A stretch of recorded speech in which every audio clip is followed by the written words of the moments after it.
Bueno, ¿qué tal? Buenas tardes a todos. ¿Se escucha bien? Sí, sí se escucha. Ok.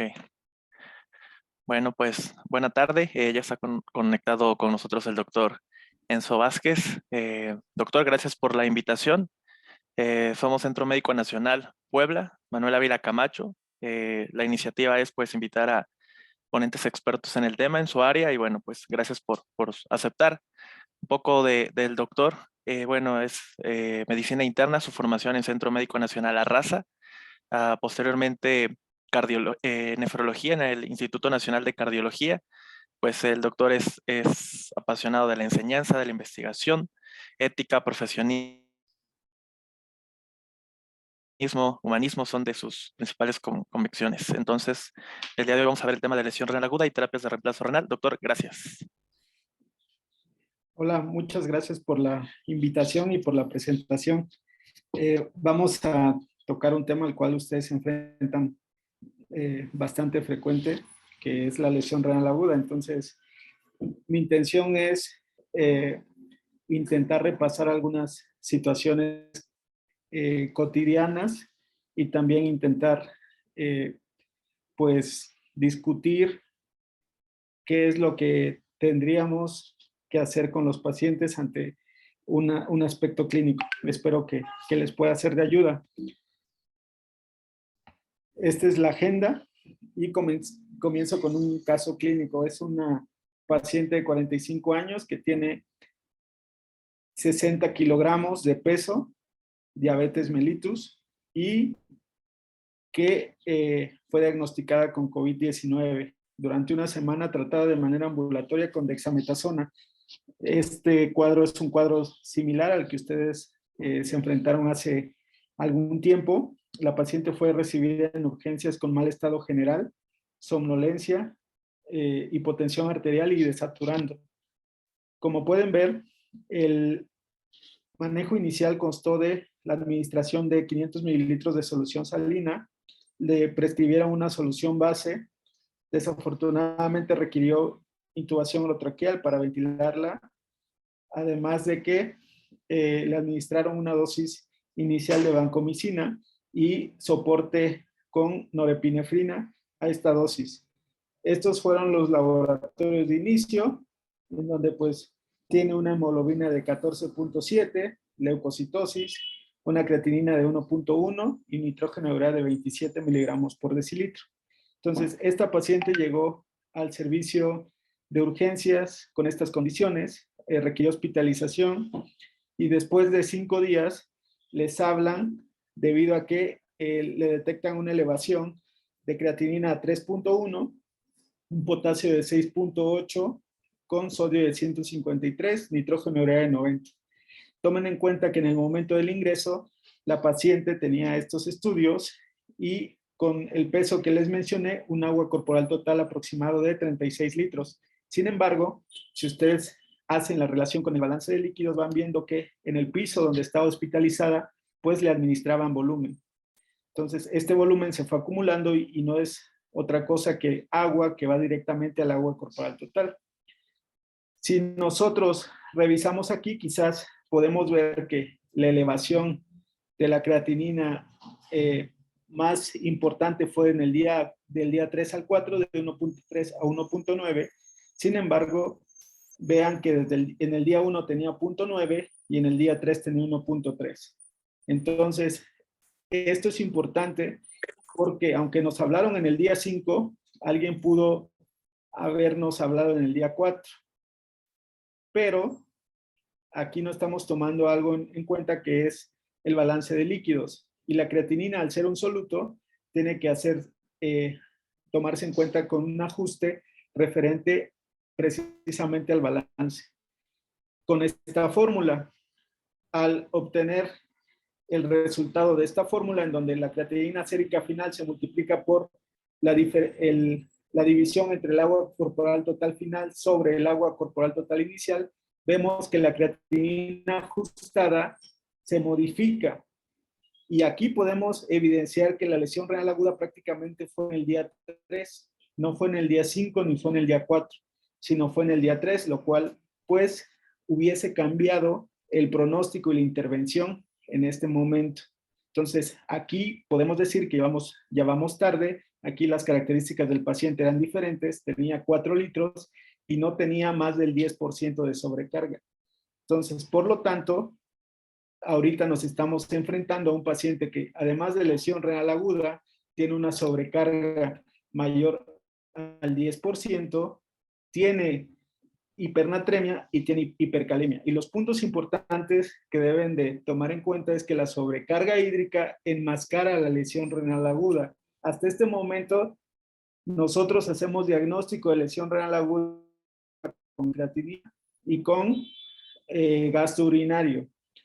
Y ahorita estamos enfrentándonos a un paciente que tiene lesión renal aguda, hipercalemia, hipernatremia, sobrecarga de más del 10%, y que el pronóstico es totalmente diferente a que lo hubiéramos captado en el día 3.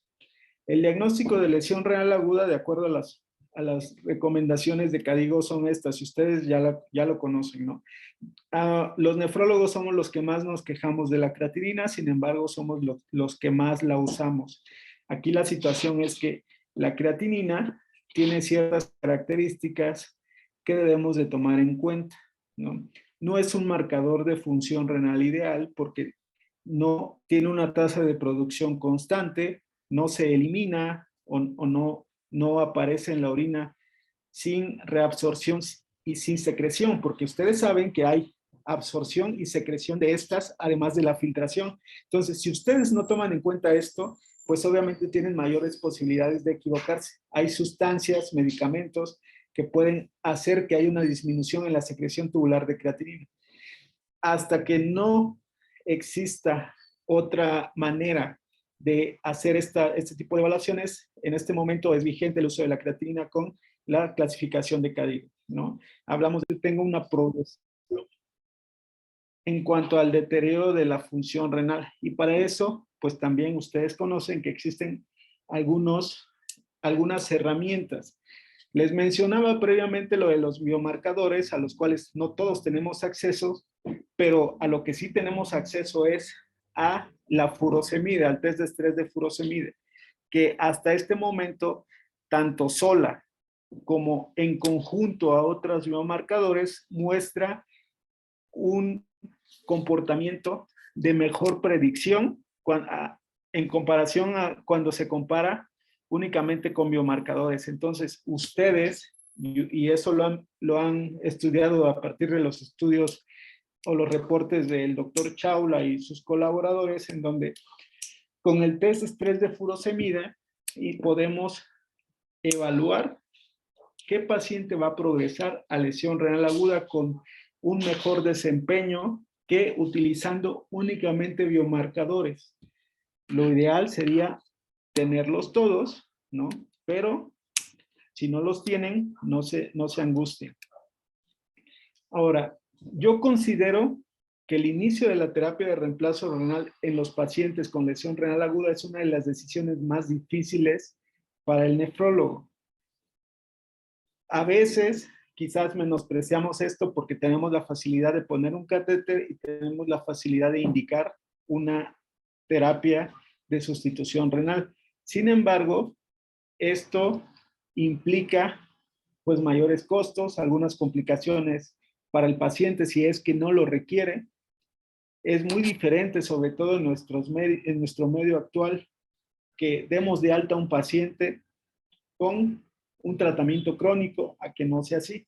Entonces, también existe múltiple controversia al respecto. Esta es una de las propuestas de la doctora Osterman, en donde una vez que se identifica la lesión renal aguda, tenemos que evidenciar o tomar en cuenta algunas complicaciones de esto.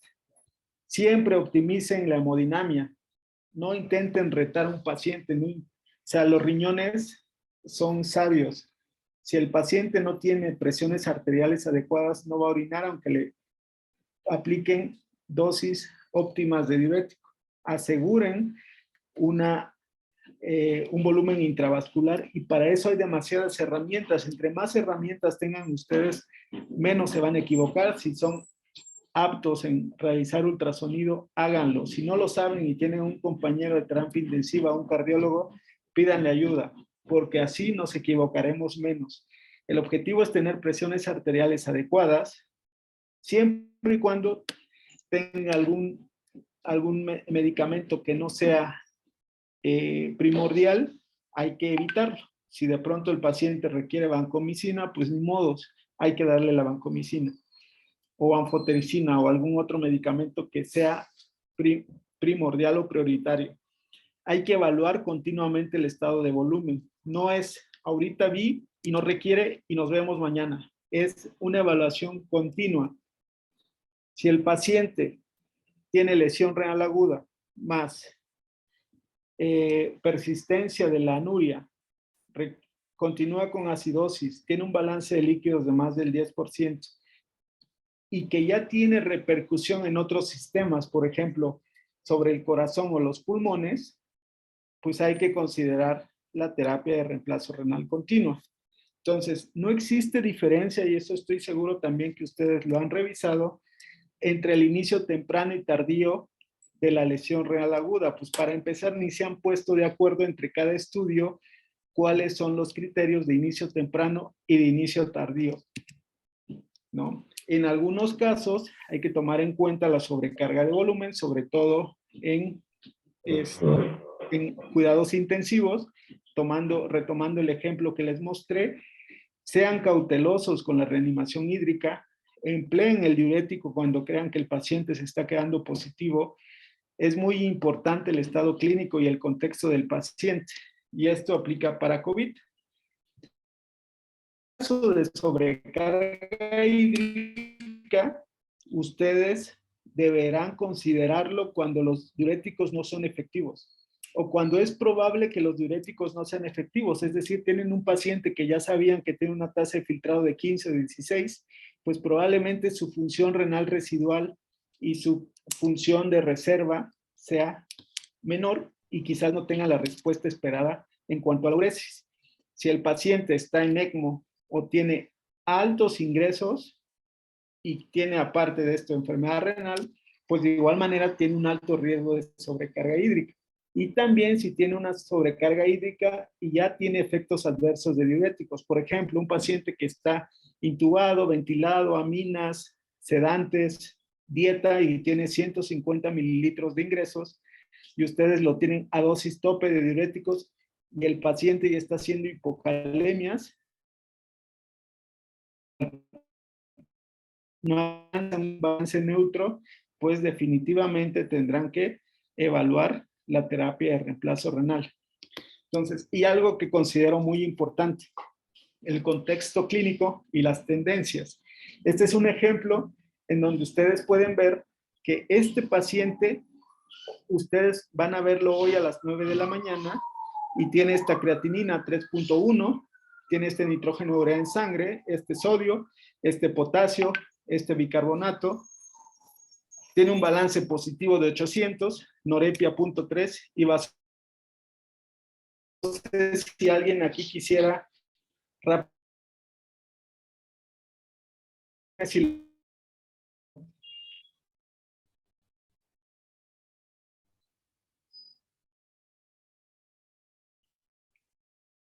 ¿nadie?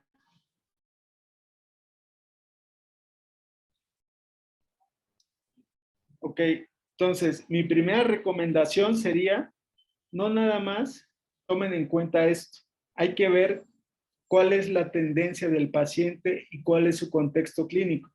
Les voy a poner este ejemplo. Este paciente ayer tenía 2.1 de creatinina, tenía nitrógeno urea de 59, este potasio, este sodio, este bicarbonato, orinaba 1900 y tenía este balance de líquidos. Tenía menos requerimiento de norepinefrina y no requería vasopresina. Entonces, aquí lo que intento mostrarles es que este paciente ha empeorado. Pueden ver que está más positivo, orina menos, requiere más soporte de aminas, ya está con hipernatremia e hipocalemia y quizás este paciente ya está con choque, está infectado y el intensivista, ustedes mismos ven que les cuesta más trabajo ventilarlo, pues obviamente porque tiene 3 litros más o 2,500 más de volumen. Entonces, este paciente se beneficia de conectarse. ¿Me explico? Entonces, el siguiente punto, si ustedes ven aquí, es el mismo paciente que ustedes evalúan hoy a las 9 de la mañana. Pero, ¿cómo estaba ayer? Ayer tenía esta creatinina, este boom, tenía más sodio, más potasio, estaba más acidótico, orinaba menos y tenía un balance de líquidos más altos ayer y las aminas van bajando. Entonces, este es un escenario totalmente diferente. El intensivista, ustedes se dan cuenta que es más fácil ventilarlo, entonces a este paciente podríamos esperar y ver, ¿de acuerdo? Y esperar y ver, les insisto, no lo conecto ahorita y nos vemos mañana. Es esperar y ver y veo ahorita cómo responde si le doy diurético, veo cómo le va en la tarde y estoy pegado a ese paciente. Esperar y ver es una decisión o es una conducta que debería de realizarse afortunadamente en los centros como el suyo, en donde hay alguien que esté pegado al paciente. Si definitivamente no va a haber nadie que esté al pendiente de esto, quizás para evitar complicaciones sería le pongo el catéter y que lo conecte. Pero obviamente no sería idealmente lo mejor. Por lo tanto, nosotros debemos de ser como Gandalf. Debemos de llegar precisamente cuando sea el momento, ni tarde ni temprano, sino cuando nosotros evaluemos las tendencias, evaluemos el contexto, evaluemos las repercusiones sistémicas de el deterioro de la función renal. ¿no? Debemos de llegar precisamente cuando es el momento o cuando nos lo proponemos. Existe ya evidencia que la evaluación de un nefrólogo al pendiente de los pacientes mejora sus resultados. Este estudio se hizo en el Instituto Nacional de Cardiología, en donde aquí tienen ustedes una conducta en donde al nefrólogo se le hablaba en la terapia postquirúrgica y esta en donde el nefrólogo estaba rotando en la terapia postquirúrgica. Como pueden ver, del 100% esto es muerte.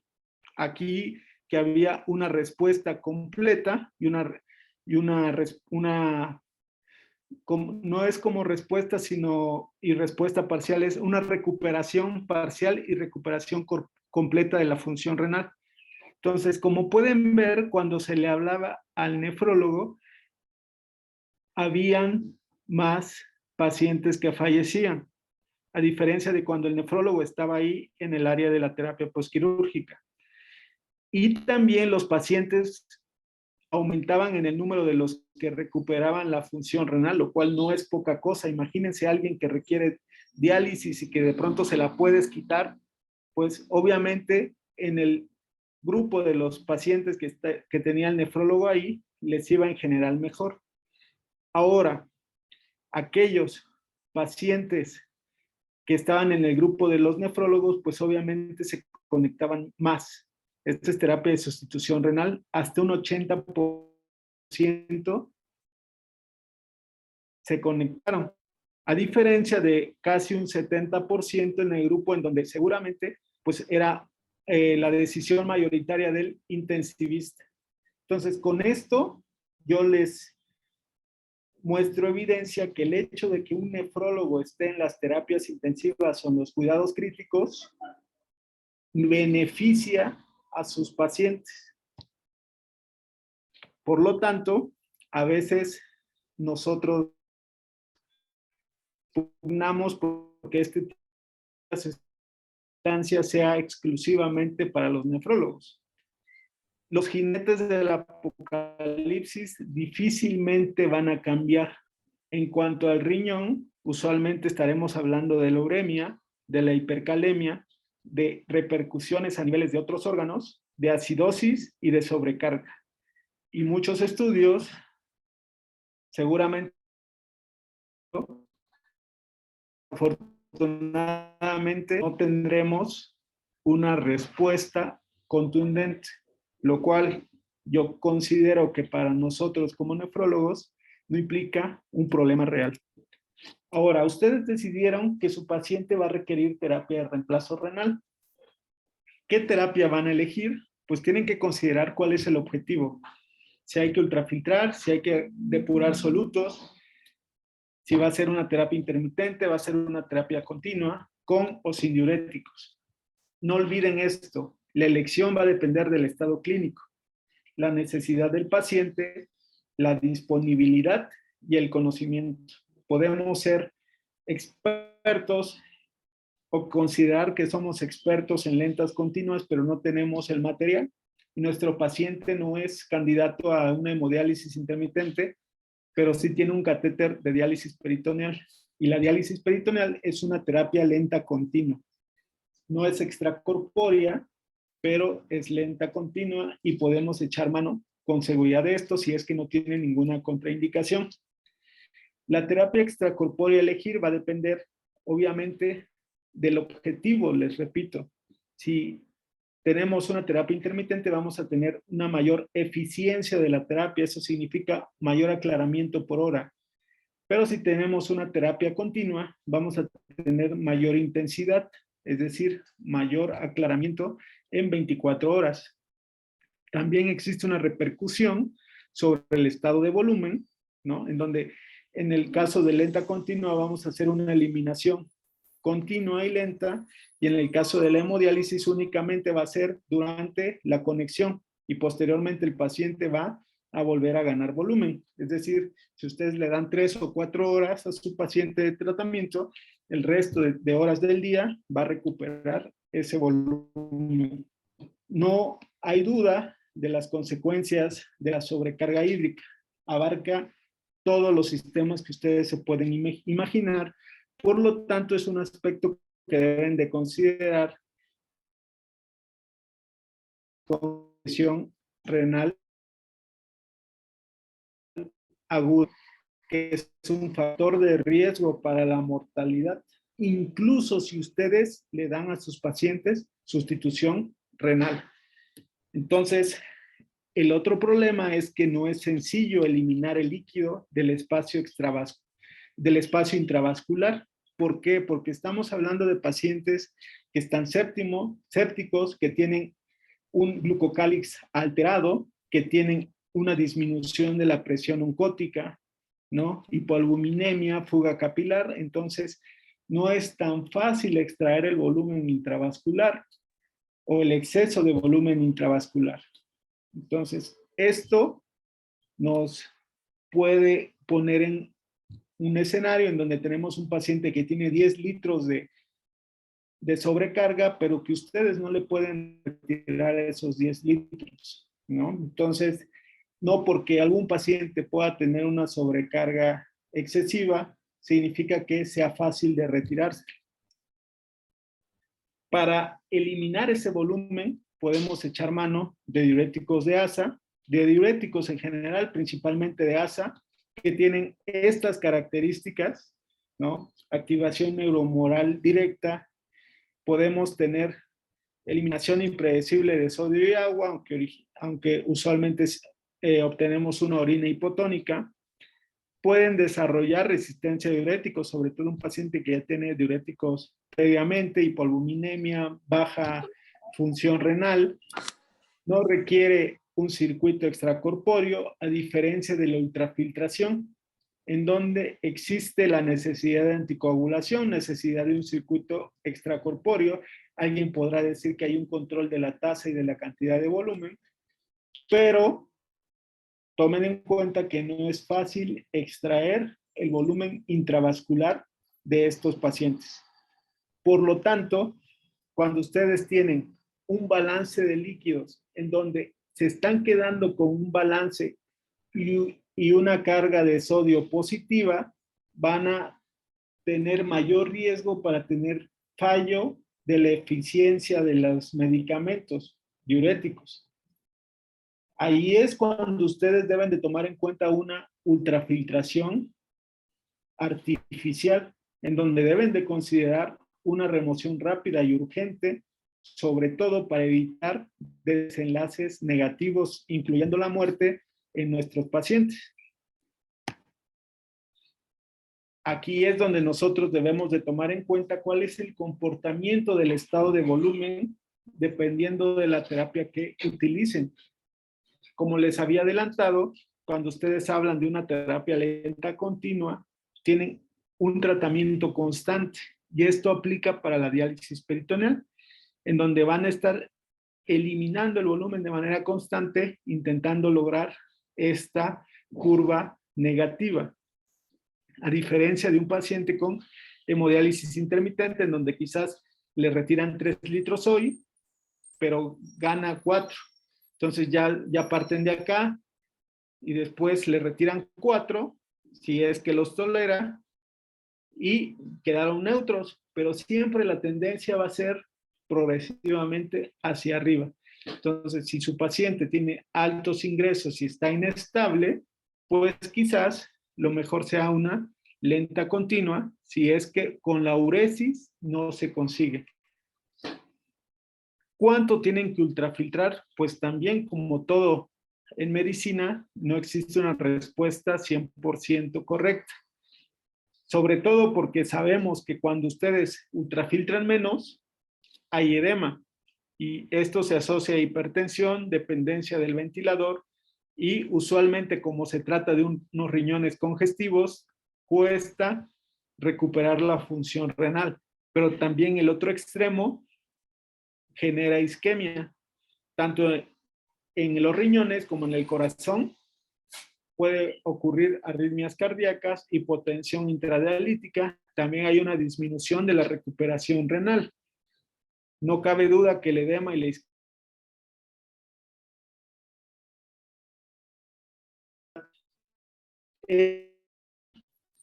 Es un esquema del paper de Murugan y colaboradores en donde toman en cuenta diversos estudios, la mayoría de ellos observacionales, e intentan recomendar, también basados en otros estudios, una zona de ultrafiltrado neto seguro. Estamos hablando de lentas continuas, en donde ellos recomiendan que ultrafiltrar entre 1.01 de ultrafiltrado neto o extracción o eliminación puede ser seguro porque nos puede mantener lejos del edema, pero también lejos de la isquemia. Lo primero antes de tomar como dogma esto sería evaluar al paciente. Puede ser que su paciente requiere una conexión diferente a la sobrecarga hídrica. Entonces, aquí debemos de tomar en cuenta la zona segura. Quizás incluso 1.01 sea muy alto para ese paciente porque está orinando. Pero también, si ustedes tienen un paciente con demasiada sobrecarga, intentar tener, y de mucho peso, intentar tener un ultrafiltrado o extracción neta baja puede hacer que se queden cortos.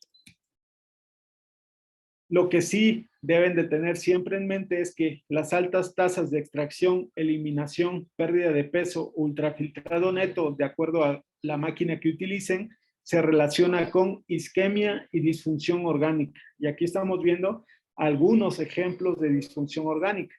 Desde que no hay recuperación de la función renal, hay una disminución del flujo sanguíneo cerebral, hay aturdimiento cardíaco y obviamente disminución de el flujo sanguíneo mesentérico y esplácnico. La tasa de ultrafiltración está asociado con una disminución de la presión de perfusión renal, eso ustedes ya lo saben y queda evidenciado en este estudio del grupo del doctor Christopher McIntyre, en donde se observa una disminución en la evidencia mediante PET-CT de flujo sanguíneo hacia los riñones, asociado a un aturdimiento miocárdico y alteración en la movilidad segmentaria del corazón. Esto también viene a reforzar la diapositiva previa, en donde altas tasas de ultrafiltrado, ¿no?, se asocian a mayor caída de la tasa de recuperación renal. Ahora, hablando de diálisis peritoneal, como yo les mencionaba, se trata de una terapia de reemplazo renal lenta continua. Estas son algunas de las consideraciones a favor. No requiere acceso vascular, no requiere anticoagulación, es menos costosa y en nuestro país debería de ser una terapia accesible. La DP automatizada minimiza la exposición. Obviamente, a veces tenemos algunas complicaciones funcionales. La ultrafiltración no es predecible, sobre todo si no sabemos prescribir diálisis peritoneal. Hay una necesidad de la integridad peritoneal. Si ustedes tienen un paciente con pancreatitis, abdomen abierto, peritonitis, postquirúrgico abdominal, pues no sería candidato. Y en situación de posición prono, requeriría de ciclos cortos con menos volumen, que en grupos que tengan poca experiencia, pues lo mejor sería intentar otra terapia de reemplazo renal. Además de que ustedes saben, tiene contenido de glucosa.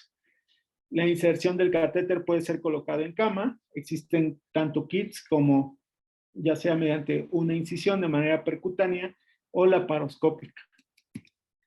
La diálisis peritoneal es igual de efectiva para la eliminación de volumen que con una terapia extracorpórea. De eso no debe de quedar duda. Aunque uno contra uno puede disminuir la eficiencia, el balance hídrico se logra a llevar a números negativos. Aunque ustedes pueden ver aquí que el balance hídrico cuesta más respecto a la hemodiálisis, lo pueden llevar a números negativos. Mucho tendrá que ver la prescripción, obviamente. El miedo que a veces tenemos sobre la mecánica respiratoria son estos, o está basado en estos fundamentos, que puede haber un aumento de la presión intraabdominal, que puede haber una disminución de la movilización diafragmática, disminución de las capacidades y de las presiones. Sin embargo, pues Afortunadamente, punto, además del aclaramiento de solutos y el aclaramiento de líquidos, es a tomar en cuenta algunos solutos, incluyendo potasio o incluyendo la acidosis. Van a tener ustedes o se han enfrentado a pacientes en donde primero lo que tienen que ver es la necesidad. Si tienen una acidosis o una hipercalemia grave, lo ideal sería una hemodiálisis intermitente de rescate para bajar los solutos de manera aguda. Posteriormente requiere aminas, está inestable y continúa requiriendo sustitución, pueden migrarlo a una lenta continua. Si el paciente tiene sobrecarga de volumen o instabilidad hemodinámica, puede iniciar con una lenta continua y esto incluye tanto terapias extracorpóreas como diálisis peritoneal. Si no tienen CRT, PIRT, la hemodiálisis intermitente o la DP son aceptables. Realmente, la herramienta que ustedes tengan para ayudarle a su paciente deberán de ajustar. A veces lo que hacemos en pacientes muy graves y no tenemos lentas continuas, pues desde que les alzamos las piernas, cebamos con sangre, administramos albúminas, si tienen marcapasos temporales, subimos la frecuencia cardíaca para mejorar la respuesta cronotrópica. Es decir, aquí la idea es rescatar al paciente, sobre todo de una acidosis o una hipercalemia grave. En el caso de hemodiálisis intermitente, ustedes saben que requieren 3, 4 o un poco más de tiempo, sobre todo porque se trata de más eficiencia. Va a depender del objetivo, si es un objetivo metabólico o control de volumen. Obviamente, este tipo de pacientes son diferentes a los pacientes crónicos. Aquellos pacientes agudos quizás deban de requerir a veces más de 3 sesiones por semana. Y dependiendo de lo que ustedes tengan disponible, pueden emplear difusión o convección. La terapia de plazo renal continua es la modalidad preferida de pacientes hemodinámicamente inestables, al igual que la diálisis peritoneal. El aclaramiento, ustedes pueden prescribir venovenosa continua y únicamente estarán utilizando difusión o hemofiltración venovenosa continua utilizando convección. Existe un beneficio hipotético en sepsis, eso es controversial aún. Pueden utilizar algunas membranas especiales, pero también es controversial. Y la intermitente prolongada, que es una terapia híbrida, la pueden utilizar con ambas máquinas. Es una 5008 de Fresenius, este es de APAC, de B-Brown, y este es una Prismaflex de Gambro o Baxter actualmente. Algunas de las ventajas es que disminuye el número de enfermeras por tratamiento y a veces, sobre todo en COVID, daba algunas otras ventajas como una disminución de la exposición del personal y de las máquinas. La diálisis peritoneal, que ya les había mencionado las ventajas y las desventajas. Solo la diálisis peritoneal contra otras terapias extracorpóreas tienden a tener una mortalidad similar, una recuperación de la función, corrección de algunos solutos, incluyendo la corrección de la acidosis también, y sobre todo después de algunas publicaciones desde el 2009-2012 del grupo brasileño de la doctora Daniela Ponce, en donde empezaron a utilizar la diálisis peritoneal de alto volumen para pacientes con lesión renal aguda. Durante el COVID, pues ustedes vieron que se popularizó el uso de diálisis peritoneal, sobre todo con los estadounidenses, incluyendo propuestas para la modalidad tanto automatizada como modalidad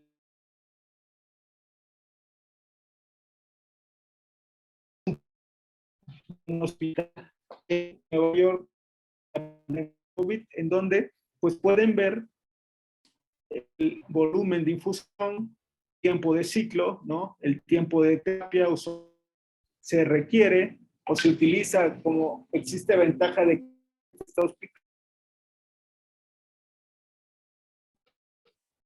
lo que ustedes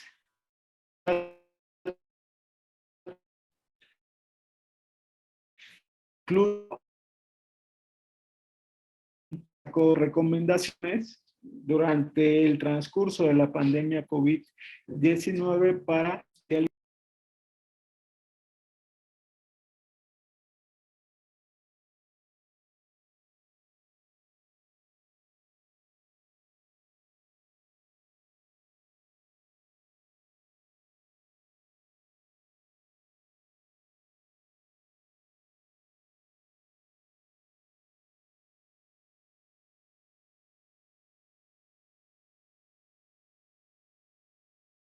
Doctor, ¿está ahí todavía?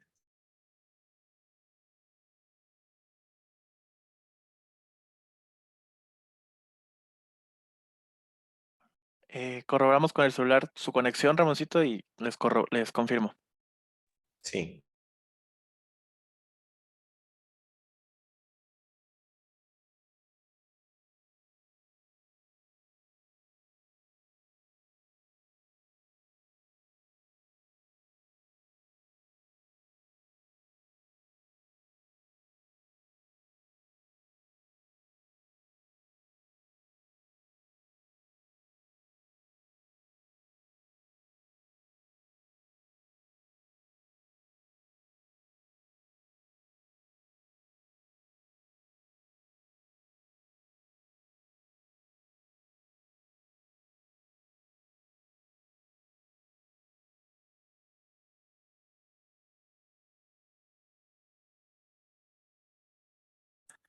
Ya en un momento más regresa con nosotros, está tratando de ingresar.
No, doctor, no se escucha todavía.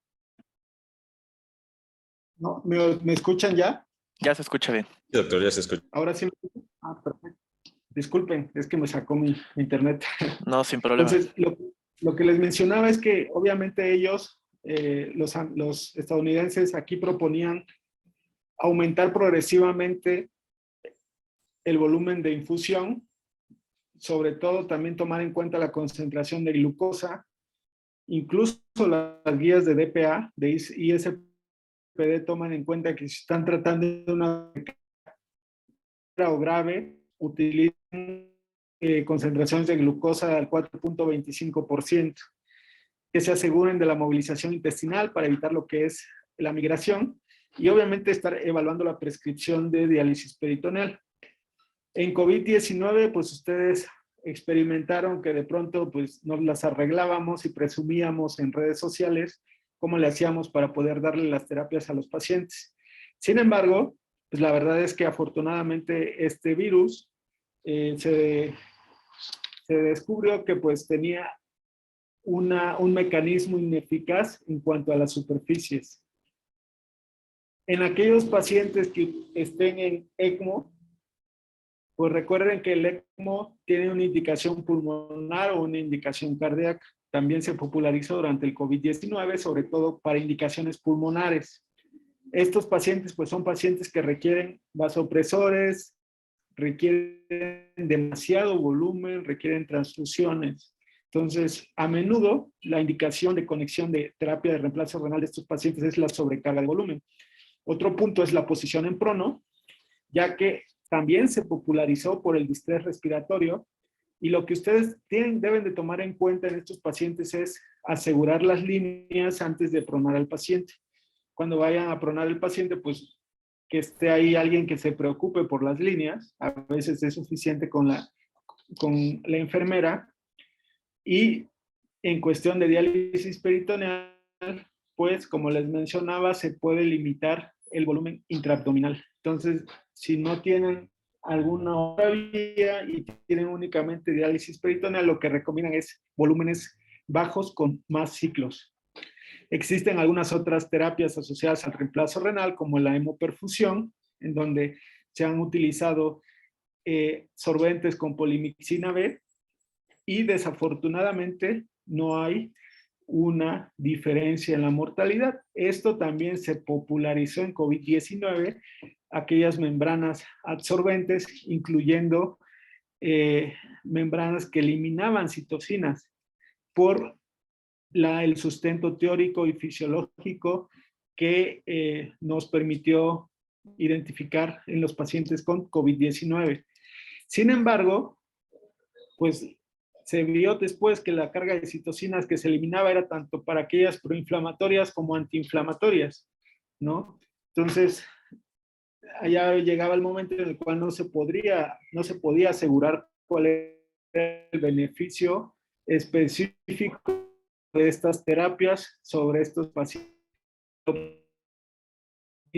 Y acerca de respuesta proinflamatoria. Entonces, alguna de estas terapias, como el CytoSorb, prometía demasiado. Sin embargo, los estudios desafortunadamente no fueron contundentes al respecto. Así como esta membrana, que se popularizó al inicio, incluso en Italia se hacían recomendaciones para usarla junto con otro medicamento que es el tocilizumab. Una membrana más, una membrana de poliacrílico que tiene una capa de heparina, una capa con policationes que son positivas y que pueden unir endotoxinas. Los estudios que se han realizado al respecto únicamente han demostrado que los pacientes requieren menos norepinefrina y en algunos casos pueden disminuir la gravedad. Sin embargo, en datos como mortalidad no ha existido diferencia. Y por último, la CPFA, que es una terapia en donde ustedes, además del hemofiltro y un acceso, existe en México con el modelo de Amplia, de Medtronic o de Belco, que lo que se intenta hacer es separar primero la sangre, mandar hacia lo que es el absorbente, el plasma purificado, para después regresarlo aún más purificado al hemofiltro. Sin embargo, en estudios como COMPACT 1 y COMPACT 2 no se ha visto alguna diferencia en la mortalidad intrahospitalaria. Entonces, estas son las conclusiones. El primer punto es la identificación temprana de la lesión renal permite la intervención oportuna y la modificación en el pronóstico de los pacientes. La mejor estrategia siempre será evitar el balance hídrico positivo. Si ustedes pueden retirarle soluciones o infusiones que el paciente no necesita, háganlo. El diurético es una herramienta útil en el reemplazo renal, no es inocuo. Tiene ciertas complicaciones desde el momento de colocar el catéter. Todas aquellas técnicas de reemplazo renal son útiles y efectivas en pacientes con lesión renal aguda. La diálisis peritoneal tiene una ventaja costo efectiva en países en desarrollo como el nuestro, y la prescripción de las terapias de reemplazo renal debe ser adaptada a cada caso, a cada paciente y a cada objetivo. Entonces, espero haya sido de ayuda esta charla. Muchas gracias.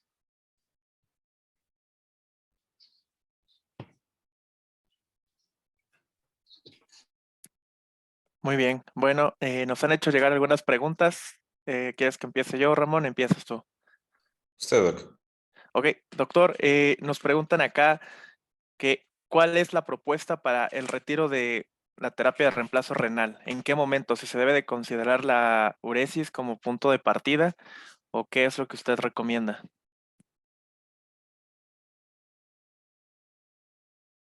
No escuché. Nada más escuché recomienda.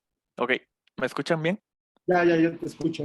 Ok, nos hacen aquí el comentario que una vez que se ha instaurado la terapia de reemplazo renal, ¿cuándo es el momento adecuado para el retiro de la misma? Si se debe considerar la diuresis como punto de partida o qué es lo que usted recomienda. Ok, dependerá del tipo de terapia de reemplazo renal que ustedes inicien. Lo primero sería evidenciar o tomar en cuenta si el paciente tenía una función renal previa al evento, una función renal sana o adecuada, lo cual es muy difícil en nuestro medio. Pero algo en cuenta que hablamos de riñón sobre datos de disminución de la no necesariamente para que establezcamos cuánto de tasa de filtrado tiene en ese momento, sino sobre todo para tener una herramienta más de qué es lo que podemos esperar. Ahora, si ustedes, por ejemplo, inician una terapia de reemplazo renal, estamos hablando de alguien agudo totalmente, que suponen que tenía una función renal normal previamente. En el caso de que hablen de lentas continuas, incluyendo diálisis peritoneal o una extracorpórea lenta continua, estos pacientes tienen mayor tasa de recuperación de la función renal. Nosotros usualmente llegamos a utilizar diuréticos si es que la indicación fue sobrecarga de volumen, incluso sobre la terapia. Por ejemplo, si tienen un paciente que está ultrafiltrando, requiere menos aminas, de pronto va mejor en los asuados y tiene un Prismaflex o Prismax, sería recomendable intentar estimular la uresis. Existen algunas recomendaciones en cuanto al retiro de la lenta continua extracorpórea con más de 400 mililitros o 500 mililitros, dicen otros, durante 24 horas. Entonces, eso podría ayudarles a retirar la terapia de reemplazo renal continua. Sin embargo, hay que ser honestos porque en nuestro medio a veces conseguir un filtro o un set de eso resulta que muchas de las veces la indicación para retirarlo es cuando el set está a punto de coagularse. Entonces, eso es algo que, pues, perdón, que definitivamente no está en la guía. Denme un minuto.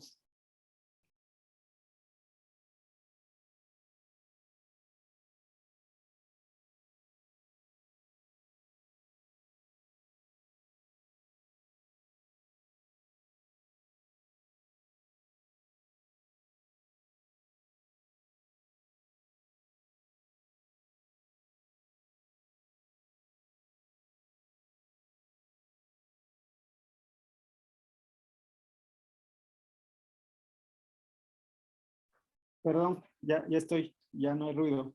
Les decía, entonces, eso a veces es lo que nos indica que un paciente en lenta continua se lo retiramos. Sin embargo, un paciente que ustedes tienen en lenta continua y de pronto ya no tiene aminas, ustedes pueden migrarlo a hemodiálisis o incluso a diálisis peritoneal. Existían antes estudios que comparaban, por ejemplo, hemodiálisis intermitente y lentas continuas. Esa comparación es una comparación visto que requieren lenta y después hemodiálisis y después lenta. Entonces, los pacientes pueden tener contextos diferentes. Ahora, un paciente que ustedes tienen en hemodiálisis intermitente desde un inicio que sabían que era agudo, sí tienen que hacer una adecuada evaluación del estado de volumen, sobre todo para evitar hacer ultrafiltraciones innecesarias y que disminuya la presión de perfusión renal. Esos pacientes también, si están en condiciones, deberían incluso durar tiempo de conexiones, intentar estimular con diuréticos. Entonces, estamos hablando de pacientes agudos, no de pacientes crónicos. Entonces, no existe en general una indicación para retirar. Existen sí recomendaciones, por ejemplo, en el caso de lentas continuas, dicen, si orina más de 400, más de 500 en 24 horas, ya puedes pensar en retirarse. Pero a veces se los retiramos para migrarlos a intermitentes. No sé si pueda ayudar en algo la respuesta. Sí, doctor, gracias. Sí, en realidad no quedarnos con solo un valor numérico, ¿no? Sino ver la tendencia del paciente. Casi siempre debe de ser todo en medicina así y en nefrología más. Bueno, nos comentan que con el estudio que había mencionado, en cuanto a hacer referencias sobre los valores de ultrafiltrado, si se refería a pacientes incidentes con lesión renal aguda o prevalentes con enfermedad renal crónica. Bueno, yo creo que por el contexto queda claro, pero si gusta contestar. Sí, esa recomendación se refiere al ultrafiltrado neto. Ustedes tomen en cuenta que en la literatura americana, ultrafiltrado total significa el efluente y el ultrafiltrado neto,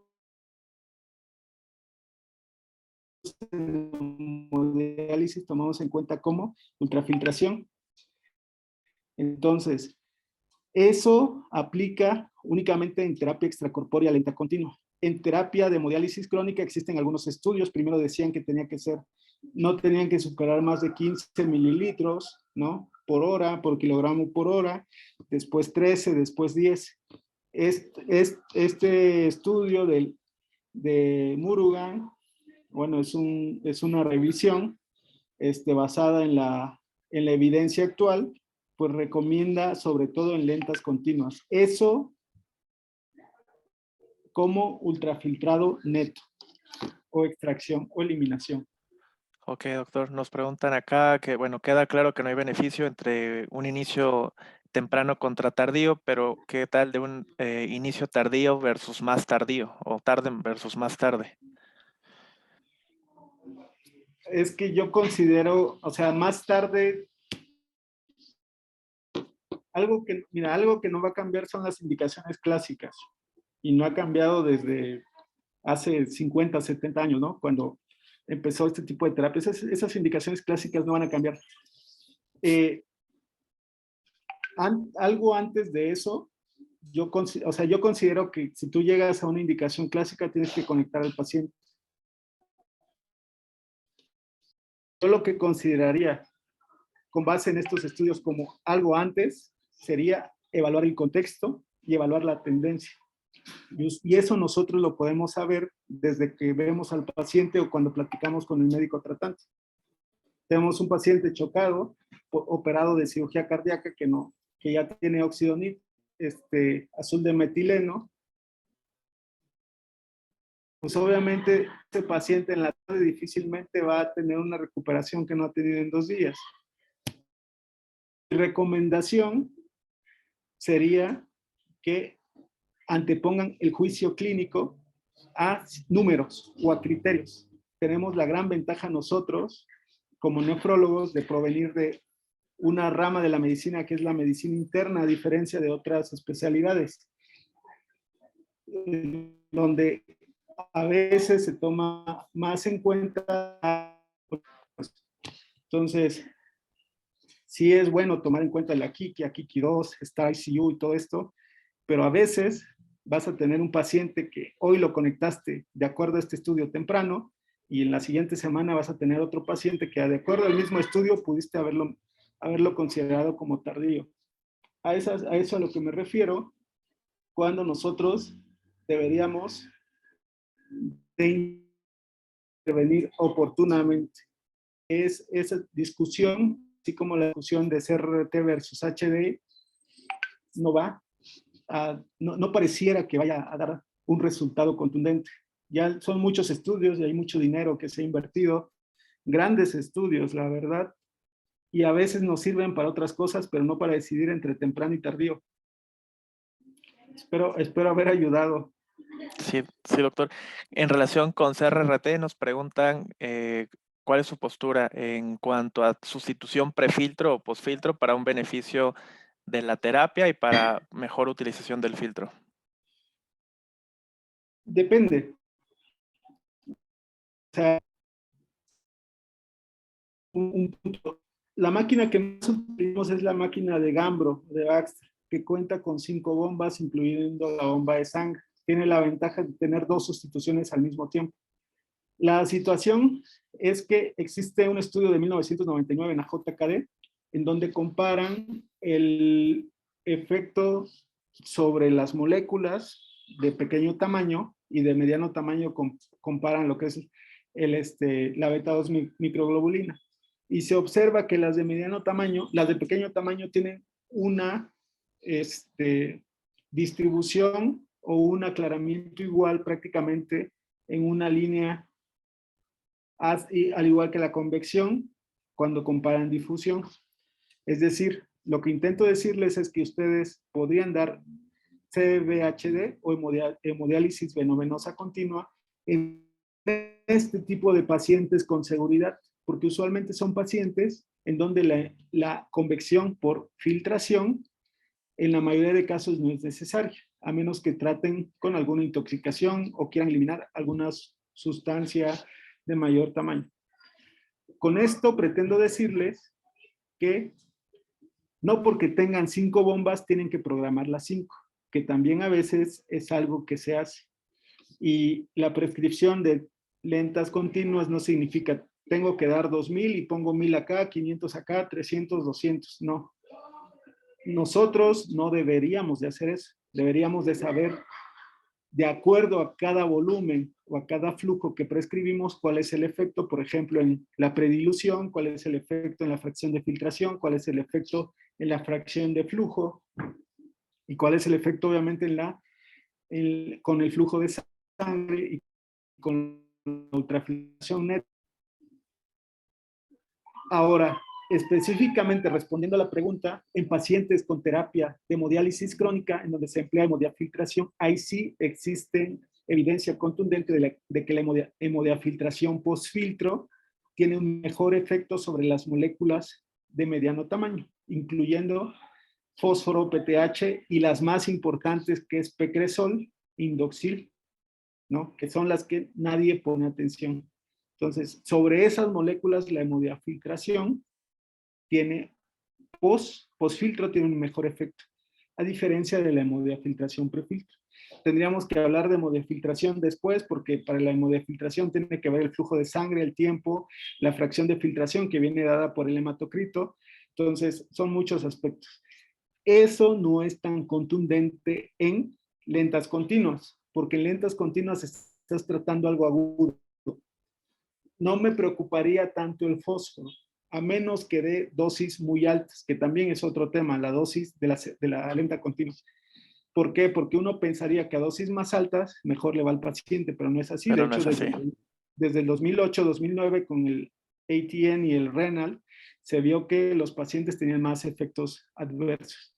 Entonces, en lentas continuas pueden prescribir convección siempre y cuando sepan lo que van a obtener. ¿Por qué? Porque si ustedes prescriben flujo pre o prebomba o PVP, van a diluir el contenido de sangre que pasa el filtro, pero también si prescriben post, van a aumentar la fracción de filtración, ¿no? Entonces, eso está padre. Nosotros como nefrólogos, más de ciencia en ese aspecto, y no nada más decir, pues le toca 1000, 1800 y 200, que es la prescripción de receta de cocina. Exacto, no hacerlo muy empírico, ¿no? Siempre tener cuidado de no sobrepasar nuestro 20-25% de la fracción de filtración. Sí, tomar en cuenta la fracción de dilución, el factor de dilución, Y el factor de dilución. Sí, que eso va en la pre. nos preguntan, doctor, en el contexto de embarazo, ¿cuándo se puede empezar a considerarles una lesión renal aguda? Si hay un punto de corte. Uy, en embarazo, eso también está. Bueno, ustedes saben que la situación en el embarazo es peculiar, porque incluso nosotros ya nos empezamos a preocupar cuando la creatinina empieza a elevar a más de 0.8. Entonces, tampoco existe algo bien establecido. Sin embargo, los estudios que se han hecho en pacientes embarazadas, lo que intentan tratar es el medio ácido o el medio urémico, tanto para la madre, pero sobre todo para el bienestar fetal. Entonces, ustedes pues, seguramente les tocó que de pronto decían, pues tienen que ser 16 horas, ¿no? Y después, no, pues ya resulta que tienen que ser más de 22 o más de 24 horas de sesión de hemodiálisis durante la semana. Aquí el punto es que ustedes si tienen un creatinina arriba de 0.8, se trata de que algo ya está sucediendo a nivel de la función. Recuerden, existe la función de reserva renal, que precisamente fue identificada en las embarazadas y después en pacientes operados de corazón, ¿no? Con los estudios de 2018 del grupo del doctor Ronco. Entonces, si ustedes están observando ya una elevación de la creatinina en estos pacientes, que se supone que están utilizando su función de reserva renal, por eso somos menos laxos o menos flexibles. Con una elevación arriba de 0.8, incluso con elevaciones arriba de 50, 55, ¿no? A veces terminamos conectando a estos pacientes. Y no es una sesión institucional o no son sesiones institucionales de 3 veces por semana, ¿no? Son sesiones en donde se requieren sesiones nocturnas, sobre todo para garantizar un medio mejor para la paciente. Siempre que vayan a conectar a una paciente embarazada, lo ideal sería que tuvieran ahí, si no tienen un materno fetal, por lo menos al residente de ginecología para que le esté haciendo el Doppler, porque así como sucedió en los riñones, que les mostré la imagen, obviamente eso puede suceder en la placenta, ¿no? Que al momento de la extracción inicial exista una disminución de la perfusión. Pero sí, hay que ser, estamos hablando de un contexto agudo, porque también hay aquellos pacientes que ya tienen cierto grado de deterioro renal, que quizás ya hicieron una adaptación, y esas pacientes, ustedes van a ver, tener una paciente, por ejemplo, de 1.5 de creatinina, se embaraza y van a ver que la creatinina va a bajar, porque empieza a utilizar su función de reserva renal. Pero eso no significa que ya se curó o que ya está mejor. Entonces, es muy padre análisis, pero sí es muy, Sí, nos doctor. saca del confort. Sí, con lo que nos mantenemos cómodos. De este lado ya son todas las preguntas, Ramoncito. De aquel lado en Puebla, no sé si quieran comentar alguna otra Hola, doctor. pregunta. Tiene una pregunta, el doctor saca R2. ¿Existe algún parámetro, dosis o número de vasopresores para definir si un paciente hemodinámicamente inestable no es candidato a hemodiálisis convencional o obtendrá mayor beneficio en una terapia lenta continua? Un número como tal, no. ¿No? O sea, cuando éramos residentes, a nosotros nos tocó que de pronto empezábamos a utilizar vasopresina de acuerdo a una dosis de norepinefrina. En terapia lenta continua, no. No hay como tal. Ustedes van a tener, va a depender de la disponibilidad. Nosotros a veces llegamos a perderle el miedo a eso en la residencia. Tenemos pacientes con doble amina, pero la ventaja que existe en la residencia es que hay un nefrólogo ahí vigilando. Entonces, a veces lo que hacíamos era levantábamos las piernas o cebábamos con sangre. Si ustedes tienen un paciente lábil en el aspecto cardíaco, antecedente de arritmia, antecedente de insuficiencia cardíaca o de infarto, lo que sí les puedo decir es que tomen en consideración otros aspectos, como por ejemplo el potasio del dializante. ¿Por qué? Porque si ustedes tienen un paciente con un potasio sérico de 8 y lo quieren bajar con un dializante de 0, ese paciente por el chip de potasio va a hacer arritmias y no les va a tolerar. Una de las recomendaciones es la disminución gradual del potasio del dializante. Algo tan sencillo como, por ejemplo, tiene un paciente y la primera hora le dan con potasio de 8, de 4, perdón, del dializante. Lo bajan a 3, una hora después, y lo bajan a 2, la tercera, todo monitorizado. Si ustedes intentan con este paciente darle un potasio de 2 desde el inicio, a veces el motivo de la desconexión es la arritmia y no saben si fue el ultrafiltrado o no saben qué pasó y resulta que fue la base de potasio. Entonces, eso es uno de los tips. Existen, sobre todo en la literatura de los europeos, que llegan a hacer esto. En los estadounidenses, a veces todavía hay papers que te dicen, tiene potasio de 8, ponle una base de 0 o ponle una base de 2. A veces esto puede descompensar a sus pacientes.